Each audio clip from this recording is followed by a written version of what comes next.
Assalamualaikum teman-teman, salam rahayu. Ketemu lagi di channel Misteri Sumatera 88 dan kita masih akan terus membahas tentang legenda tewasnya Mahapati Gajah di Tumihang.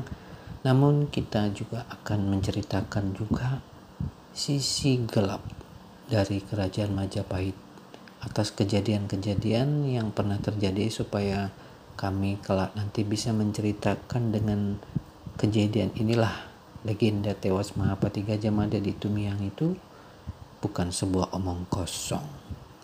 Oke, di episode ini kami akan memberikan sebuah judul, Jejak Darah di Balik Kejayaan, sisi gelap Majapahit yang tak bisa lagi disembunyikan. Menceritakan kisah sisi gelap kerajaan Majapahit adalah banyak tidak sukai banyak orang. Namun semuanya harus diceritakan di zaman serba canggih ini. Tragedi-tragedi perang Bubat, Kebo Iwa, perang Bali, semuanya kan sudah terbuka di teknologi yang sudah berkembang sekarang. Kita mulai. Kita sering mendengar Majapahit sebagai puncak kejayaan Nusantara, sebuah imperium yang katanya menyatukan kepulauan, membawa kejayaan budaya, dan menjadi lambang kebanggaan nasional. Namun di balik relief emas dan kitab pujian seperti Nagara Kertagama, ada banyak bayangan kelam yang jarang dibicarakan. Majapahit bukan hanya tentang kejayaan, tapi juga tentang pengkhianatan, intrik, pengorbanan orang-orang yang tak tercatat. Kita mulai yang pertama, Raden Wijaya, pengkhianatan pertama. Majapahit lahir dari pengkhianatan. Raden Wijaya yang semula melarikan diri dari serangan Jaya Katuang kemudian bersekutu dengan pasukan Mongol dari Kublai Khan.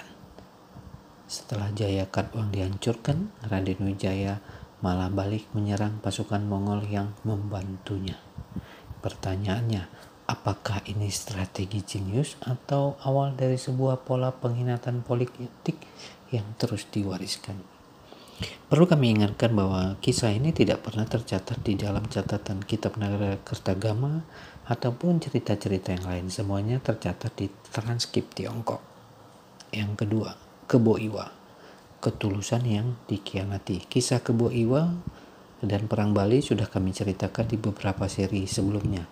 Teman-teman bisa menonton ya.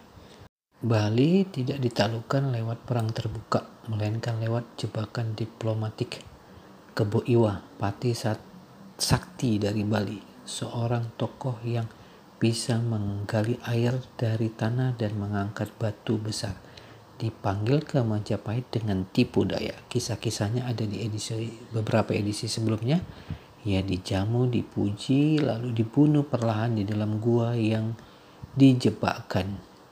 Bali tunduk, tapi dengan luka dalam yang tidak pernah sembuh. Sekalipun mengalahkan Bali tidak mudah. Gajah Mada tidak bisa mengalahkan Bali tanpa bantuan dari Aditya Warman. 3. Perang Bubat, cinta yang dibayar darah. Putri Diah Pitaloka dari Sunda datang untuk menikah dengan Hayam Wuruk. Namun Gajah Mada justru memaksa penaklukan simbolik. Sunda tidak mau tunduk. Akhirnya pecah pertempuran di Bubat. Seluruh keluarga kerajaan Sunda tewas. Putri Pitaloka bunuh diri. Pertanyaannya, apakah ini demi persatuan Nusantara atau jebakan? Atau sebenarnya dharma yang dibajak oleh ambisi kekuasaan? 4. Perang Parekrek dan runtuhnya Majapahit. Karma sejarahkah? Setelah semua pengkhianatan dan taktik tipu daya, Majapahit sendiri hancur oleh pengkhianatan dari dalam. Perang Parekrek adalah perang saudara antara Wikramardana dan Bre Wirabumi. Kerajaan terbelah, tak ada lagi kejayaan. Dan dari reruntuhannya berdirilah Demak, kerajaan Islam yang akhirnya mengubur Majapahit secara simbolis dan spiritual selama 500 tahun sampai sekarang. Di era digital tak ada yang bisa disembunyikan lagi. Dulu sejarah ditulis oleh mereka yang menang. Mereka menyusun kitab, menghapus nama, memoles citra tokoh. Tapi hari ini teknologi membongkar semuanya. transkrip Tiongkok, naskah Belanda, laporan-laporan dari luar Nusantara bisa diakses rakyat. Kita bisa membaca ulang sejarah dengan jujur, bukan hanya dari sudut istana, tapi dari suara yang dulu dibungkam. Majapahit tetaplah bagian dari sejarah kita, tapi menyucikannya tanpa kritik justru mencederai dharma.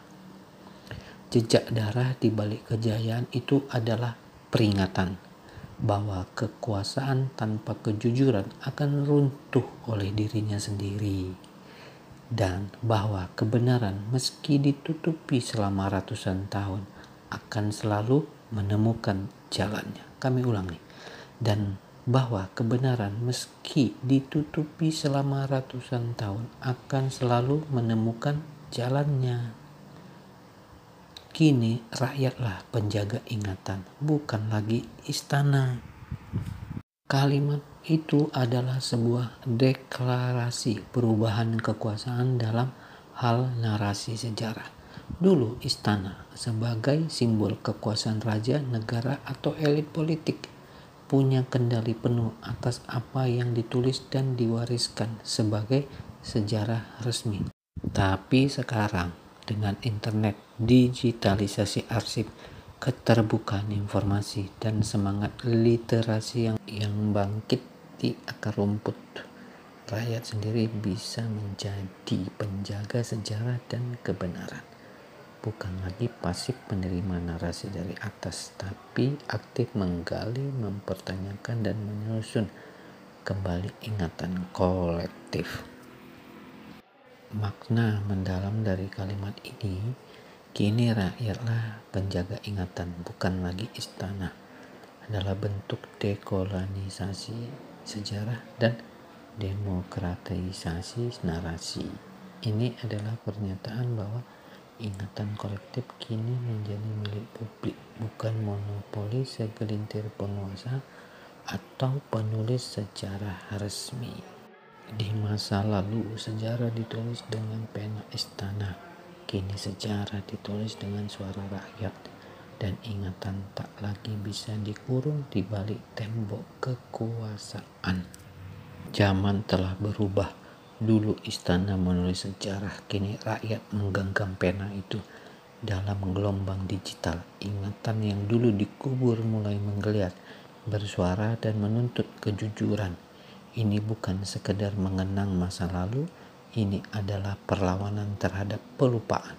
Sebab tanpa ingatan yang jujur, bangsa hanya berjalan dalam lingkaran luka yang tak pernah sembuh. Maka biarkan suara rakyat membangunkan sejarah, biarkan kebenaran meski pedih menyala kembali. Karena hari ini rakyat penjaga ingatan, bukan lagi istana. Oke, sampai di sini dulu. Jangan lupa subscribe, like, dan bagikan jika kamu percaya sejarah harus jujur, bukan sekedar glorifikasi. Terima kasih.